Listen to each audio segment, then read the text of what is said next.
बादाम की ताकत। राहुल की प्रेरणादायक कहानी। छोटे से गांव काशीपुर में रहने वाला 10 साल का राहुल एक सामान्य सा लड़का था। उसका परिवार साधारण था और उसके माता पिता खेती का काम करते थे। राहुल स्कूल जाता तो था, लेकिन पढ़ाई में उसका मन नहीं लगता। जब भी उसे होमवर्क दिया जाता, वह या तो उसे भूल जाता या अधूरा करके छोड़ देता। स्कूल में टीचर भी उसे अक्सर डांटते थे कि वह ध्यान क्यों नहीं देता। राहुल का दिमाग तेज नहीं था और वह चीजों को जल्दी समझ नहीं पाता था। खेल कूद में भी वह दूसरों के मुकाबले धीमा था। उसके दोस्त भी कभी कभी उसका मजाक उड़ाते थे। धीरे धीरे राहुल में आत्मविश्वास की कमी आने लगी।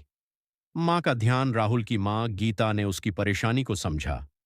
वह जानती थीं कि राहुल कमजोर नहीं है, लेकिन उसे सही पोषण और प्रेरणा की जरूरत है। एक दिन गीता अपने बेटे की टीचर से मिलने गईं।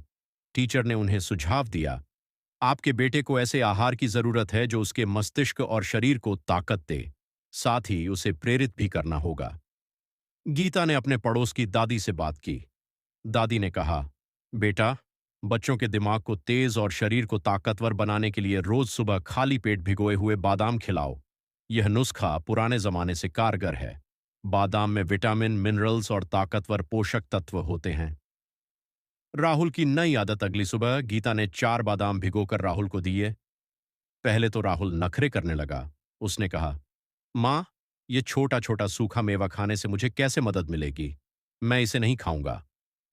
माँ ने उसे प्यार से समझाया, बेटा, ये बादाम छोटे जरूर हैं, लेकिन इनमें बड़े फायदे छिपे हैं। इन्हें खाकर तुम्हारा दिमाग तेज चलेगा और तुम पढ़ाई और खेल दोनों में अच्छा करोगे। बस इसे कुछ दिन तक रोज खाओ। राहुल को माँ की बात माननी पड़ी। उसने मन मारकर बादाम खा लिए। बदलाव की शुरुआत। कुछ हफ्तों तक राहुल ने रोज सुबह भिगोए हुए बादाम खाए। धीरे धीरे उसने महसूस किया कि उसकी याददाश्त बेहतर हो रही है। जो बातें वह पहले भूल जाया करता था, अब वे उसे आसानी से याद रहने लगीं। स्कूल में वह टीचर के सवालों का जवाब देने लगा। जहां पहले वह बोर्ड पर जाने से डरता था, वहीं अब वह आत्मविश्वास के साथ खड़ा होकर सवाल हल करता था। खेलकूद में भी राहुल ने सुधार करना शुरू कर दिया। दौड़ने में अब वह पहले से तेज हो गया था। गांव के बच्चे जो पहले उसका मजाक उड़ाते थे, अब उसकी तारीफ करने लगे। नई चुनौती। एक दिन स्कूल में विज्ञान प्रतियोगिता की घोषणा हुई। टीचर ने बताया कि इस बार पूरे जिले के बच्चे इसमें हिस्सा लेंगे।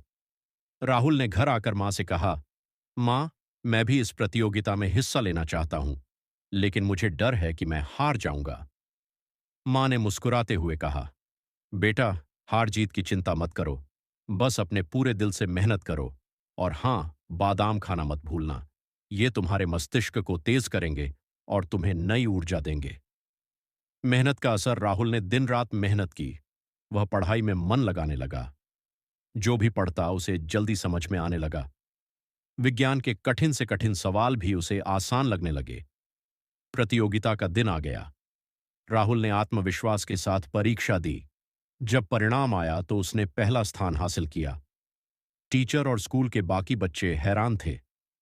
राहुल, जो कभी सबसे पीछे रहता था, आज पूरे जिले में पहला आया था। गांव में प्रेरणा। राहुल की सफलता की कहानी पूरे गांव में फैल गई। लोग उससे पूछने लगे कि उसने यह सब कैसे किया। राहुल ने कहा, मेरी मां ने मुझे भिगोए हुए बादाम खिलाने की आदत डाली। मैंने रोज सुबह इन्हें खाया और पढ़ाई पर ध्यान दिया। बादाम ने मेरे दिमाग को तेज बना दिया। गांव के बाकी माता पिता ने भी अपने बच्चों को भिगोए हुए बादाम खिलाना शुरू कर दिया। कुछ ही महीनों में गांव के बच्चों की पढ़ाई और खेल कूद में सुधार होने लगा। राहुल की सीख। अब राहुल न केवल अपने स्कूल का सबसे होशियार बच्चा बन गया था, बल्कि वह दूसरों को भी प्रेरित करने लगा। वह कहता, बादाम का फायदा केवल दिमाग तेज करने में नहीं है, यह हमारी सेहत के लिए भी फायदेमंद है। अगर आप इसे रोज खाएंगे तो आपकी याददाश्त और सोचने समझने की ताकत बढ़ेगी। राहुल की इस प्रेरणादायक कहानी ने सबको सिखा दिया कि सही पोषण और नियमित आदतें हमारी जिंदगी को बेहतर बना सकती हैं। बादाम के फायदे। कहानी से सीख। 1. याददाश्त बढ़ाए। बादाम में विटामिन ई और एंटीऑक्सीडेंट होते हैं जो मस्तिष्क की कार्यक्षमता बढ़ाते हैं। 2. ध्यान केंद्रित करने में मदद। बादाम खाने से मानसिक थकान कम होती है। 3. शारीरिक ताकत। इसमें प्रोटीन और स्वस्थ वसा होती है जो शरीर को ऊर्जा देती है। चौथी, सेहतमंद दिल। बादाम खाने से दिल स्वस्थ रहता है। निष्कर्ष, सही खान-पान और नियमितता से बड़ी मुश्किलों को हल किया जा सकता है। राहुल की कहानी हमें सिखाती है कि मेहनत और सही आदतें सफलता की कुंजी हैं।